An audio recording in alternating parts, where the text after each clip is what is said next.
G'day Degens, I hate losing and I'm sure you do too, and I bet you hate to see others win when you lose, especially when they're French. As a Haas supporter, there has been lots to look up to, and as I was jacking off to Kevin Magnussen, I considered all the friends we made along the way.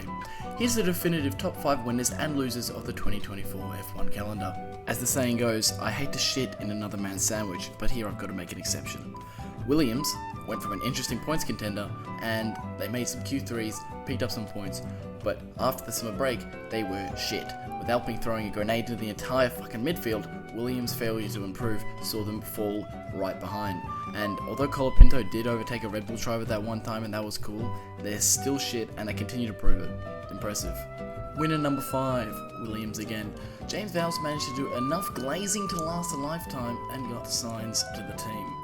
I'll say no more. All I will say is, if you were to ask a person over the age of 60, would he consider this man gay or not? I'll leave that up to you. Loser 4 is Daniel Ricciardo, and I hate to say it, but they slimed my boy.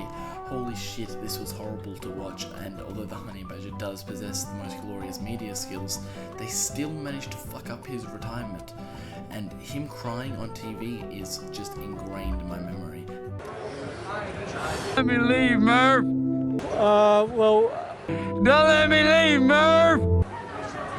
The last lap point was retarded. I hope Liam Lawson has a wonderful and prosperous career. The only way that this was worse is that he got kicked out because some fat fuck was sliding beans under the table to keep Christian Horner happy and not promote the embodiment of perfection. Now this might come as a surprise to all of you troglodytes out there, but the fact that this man was able to get away with so much throughout the season is why he's here. Number 4 is, of course, Sergio Perez. How the fuck did this guy drive for the whole year? His own president gets his head chopped off after 3 days, and this guy gets a whole year. If you're a Red Bull fan, it honestly would not be crazy that you deserve to hang this guy up by his balls and hit him like a piñata. Because how are you so arse you're getting compared to Jos Verstappen, who didn't even race the whole season, mind you, and has less races, mind you, and he literally created the person that's face fucking you every weekend. To have a greater points deficit than the rest of the king combined might be top 1 fucking fumbles of all time, and I'm being dead serious. This is absolutely atrocious. This really does pain me to say this, but loser 3 is Gunther Steiner. Certified fraud alert, alarm bells ringing here. I know all you Drive to Survive fans are going to want to kill me for this, but what he couldn't do in 8 years, Komatsu has done in 1. Tyre fixed the future-proof problem. I mean, it's better than Mazepin, and the Gazoo racing deal is looking way better than, I don't know, a Russian oligarch gang family.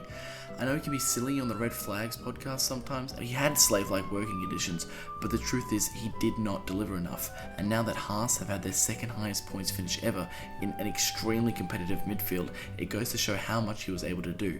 Haas Constructors Championship 2025, sorry Gunther, you are going to be thrown in the bin. Call me basic, but winner 3 is Max Verstappen. It would be undeniable to say that this season hasn't been special. To keep at bay one of the fastest cars in recent F1 history that were using kinda illegal rear wing flexing and whatever you want to say about that, it's still really impressive. And although regular cutesy Max kind of got replaced by Mad Max Fury Road for a little bit, it was an almost effortless win. It kind of keeps delivering every single season. Loser 2, Lando Norris. Oh my goodness, speaking of delivering, this guy better apply as an Uber driver. He has been 50 shades of arse. I'm not a McLaren hater or anything, but I am a Norris hater. Fuck this guy. He's the exact person that the moment women show around, he suddenly turns into prime death sentence.